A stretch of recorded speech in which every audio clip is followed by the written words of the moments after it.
What are your plans for the future? I don't know. I've thought about this quite a bit, sir. I don't want to sell anything, buy anything, or process anything as a career. I don't want to sell anything bought or processed, or buy anything sold or processed, or process anything sold, bought, or processed, or repair anything sold, bought, or processed. Hey, GenX. I think a lot of us grew up with a very specific picture in our head. You work, you keep your nose down, you stay responsible, you save what you can, and when the time comes, you finally ease off the gas. I mean, you're not rich, it's not glamorous, you're just stable. Just some version of earned relief. That was the deal a lot of us thought we were making. Maybe not luxury, right? Maybe not some perfect beach house retirement fantasy, but at least a point where the pressure would finally start backing off a little bit. At least a point where all the years of showing up, adapting, and being useful would eventually turn into some breathing room. And now it feels like the deal is getting rewritten in real time, man. Because here is the problem. Retirement for Gen X is no longer just about reaching a certain age. Now it feels like a collision. It's head on. A collision between Social Security anxiety, burnout, layoffs, caregiving, health costs, and that sinking feeling that the finish line, man, that shit just keeps moving. That's why this is landing right now. Not because people suddenly became interested in retirement content, because the fear finally feels current, immediate, personal, now. A lot of us are looking up and realizing this might not be a clean handoff from work into retirement. It may be something quite a bit messier. A patchwork phase, if you will. A set of bridge years. A stretch where you're too tired to keep grinding the same way, but not financially secure enough to fully stop and ease off. A stretch where you might be scaling back, side hustling, caregiving, recalculating, and hoping the whole thing holds together long enough to get you to that next step. And honestly, I think that idea is hitting a nerve because it sounds a lot closer to real life than the old fantasy ever did. Like, this is real, and it's now. We've already seen the attention shift, right? One Gen X retirement video took off with hundreds of thousands of views. Another one built around the idea of bridge years started moving too. And that tells me people are not just curious, they're uneasy. They're looking for language, they're looking for a plan, or at least, hell, betwixt us, some honesty. And the honesty, in my opinion, is this. For Gen X, retirement fear is no longer just about whether you saved enough.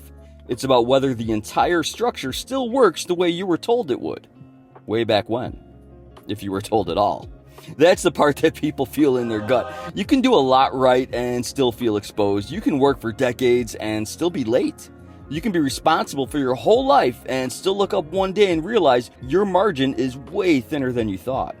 And then the Social Security piece enters the picture and makes everything that much heavier. Because when people hear that the OASI depletion projection moved to 2032, they do not hear a technical policy update. They hear instability, man. They hear one more thing they thought would be there, now sounding way shakier than it used to. Even if the full story is more nuanced than a headline, that headline still lands. Especially with you, me, and Gen X. Because we are the generation that has spent years adapting on the fly.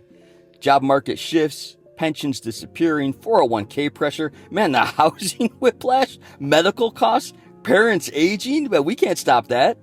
Kids needing more time, more money, and hell, more support, now more than ever. So when retirement gets framed as one more thing that may not work out the way it was supposed to, people don't react with curiosity. They react with accumulated fatigue. That's the part that makes this different. This isn't just fear, it's tired fear. Man, we are exhausted. It's the kind of fear that shows up after years of already carrying far too much. That's why I think the bridge years framing matters so much right now, because it feels more honest than the old all or nothing retirement fantasy. For a lot of Gen X, the real question may not be, when do I retire? It may be, how do I survive the in-between years without blowing up everything that I've worked for? That's a very different conversation, and a much more useful one in my opinion, because it forces retirement back into real life. Not the ideal life, not the brochure life we've all been handed or we've all hoped was there. Real life. The life where you may need flexibility more than certainty. The life where you may need options more than purity. And the life where good enough and stable starts sounding smarter than perfect if everything goes just exactly right. Because those bridge years are where the real pressure lives. Still working, maybe because you have to. You're trying to protect savings. You're trying not to tap retirement too early.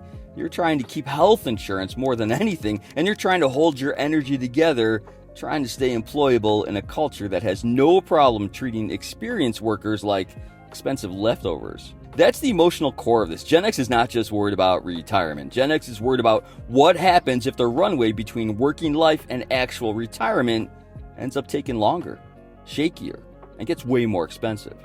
Worried about what happens if one layoff, one medical issue, or one caregiving crisis pushes everything back again. And if we're being honest, burnout makes that fear way worse. Because it is one thing to imagine working longer than you still feel strong. It is another thing entirely when you already feel worn down. You're not starting from your best place, not by a long shot. When the idea of giving 5 or 10 more years to the same machine feels less like discipline and more like extraction. When you're not just asking, can I afford to retire? You're also quietly asking, can I physically and emotionally keep doing this if I don't? That's why these topics cross over. It's retirement anxiety, it's burnout, it's layoffs, it's caregiving, it's health.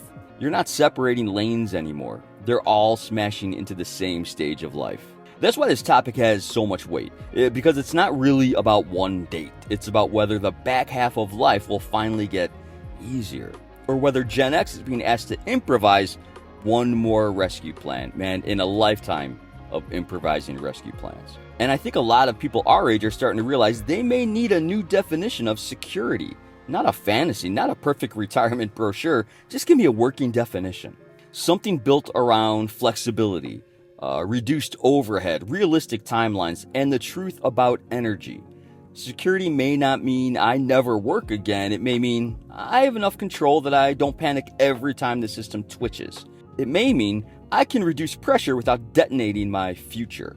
Because maybe the smartest Gen X retirement plan is not chasing one ideal finish line. Maybe it's building a version of that next chapter that can absorb some of this uncertainty. One that assumes the system may wobble. One that assumes work may change. One that assumes your body and patience, it has limits. And one that assumes your career may not have your back. That may or may not sound inspiring, but honestly, it sounds super real. And right now, real may be what people are hungry for. And I think that's why this kind of content is probably moving. Not because people want sugar-coated reassurance, because they want somebody to admit that the old retirement story no longer feels big enough for what Gen X is actually facing. If this is where your head is at too, I get it. If retirement no longer feels like a destination and more like a math problem with emotional consequences, I get that too. I sucked at math, all kinds of math. Because I think a lot of Gen X is standing in exactly the same spot right now. They're still working, they're still calculating, still hoping, still trying to figure out whether the years ahead are supposed to feel like relief or just a different kind of insurmountable pressure. That's why this conversation matters, because the more honest version of retirement may not be a finish line. It may be a strategy, a recalibration, a bridge, a slower, messier, more human transition than we were probably promised. And if that's true, then Gen X deserves a conversation that actually sounds like reality instead of nostalgia for a deal that may not exist anymore. And that's why I think this conversation is only getting started between us. I'll catch you guys later, I love you. Stay strong.